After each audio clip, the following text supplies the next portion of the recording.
She did not reclaim the spotlight. She simply walked into it again, and the world followed. After months of silence and recovery, Catherine's reappearance was not met with fanfare, but with something far more powerful: reverence. The kind that doesn't shout, only watches. She appeared with steady composure, dressed in black with her children at her side, her gaze lowered, but unshaken. It was not a return. It was an arrival. Camilla watched in silence from across the marble halls of Windsor, where echoes speak louder than voices.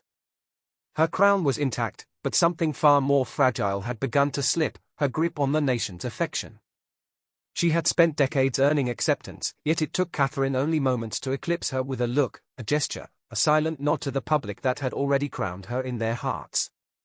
What makes a queen in modern times is not jewels or titles. It is presence. Catherine's was undeniable. Her hands rested on the shoulders of children in shelters, her smile softened mothers who had lost everything, and her voice, rarely heard, struck chords when it did speak. Camilla's speeches were polished.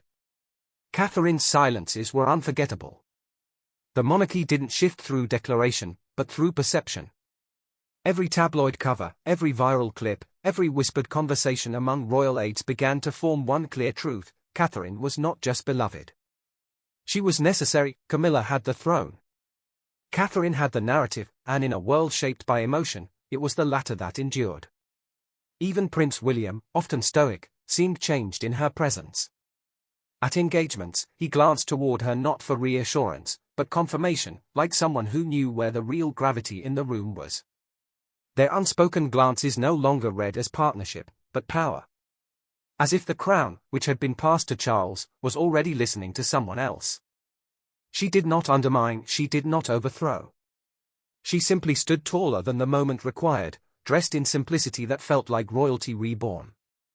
Her recycled coats, her bare hands in children's hospitals, her laughter in gardens and tears with veterans, none of it was staged, yet all of it was symbolic. She wasn't rewriting the monarchy. She was retranslating it. Camilla's public appearances became more rehearsed. More strained. The warmth that had once redeemed her now faded under studio lights and awkward applause. Her causes, though sincere, felt drowned in a tide of imagery too polished, too traditional, too static. She was fighting the future with decorum, while Catherine embraced it with grace. It wasn't personal. It was generational. Camilla represented survival, Catherine offered rebirth. And the public, restless, emotional, fiercely attached to the idea of authenticity, had chosen the monarchy's new heartbeat to a quieter rhythm. One shaped by early morning school runs, handwritten letters to grieving families, and unscripted photos that never needed captions. Diana's shadow no longer loomed over Catherine, it walked beside her. Every gesture Catherine made, every tiara she wore, every speech she hesitated before delivering carried the weight of a woman once broken by the crown, and rebuilt in her daughter-in-law's hands. Catherine was not Diana's replacement. She was her vindication. And in the palace's quieter chambers, King Charles knew. He watched as Catherine moved through the same corridors where he once stood with Camilla in secrecy, and he saw the difference. Where Camilla had been the question, Catherine was now the answer. And no ceremony, no ribbon-cutting, no official title could outshine what was already undeniable. In this new monarchy, where titles are whispered and power flows through emotion, it is not who wears the crown, but who holds the people. And Catherine, without demanding a thing, held them all.